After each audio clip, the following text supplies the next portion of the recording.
এই দেখুন দাদা, হ্যালো ফ্রেন্ডস, দেখুন আমার দোকানের মেয়ে রাধা, ঠিক আছে, কাজে কাজে এসে পড়াশোনা করছে।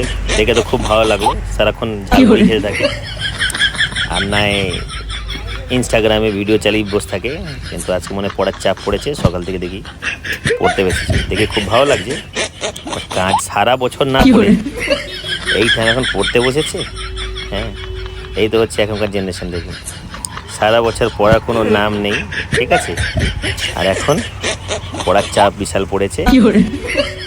খুব ভালো, একদিকে খুব ভালো লাগছে, কাজও করে পড়াশোনা করে, সো প্রাউড অফ ইউ, ঠিক আছে। কিন্তু এবার দেখো, সারা বছর পড়াশোনা করে না করে লাস্টে এখন বই খাতা দিয়ে বিশাল মন দিয়ে লেখাশোনা করে পড়াশোনা করছে। দেখুন, প্রজেক্ট বানাচ্ছে, আবার নিজের না অন্যের কারো প্রজেক্ট দেখে দেখে মোবাইল থেকে, ঠিক আছে, দেখে দেখে।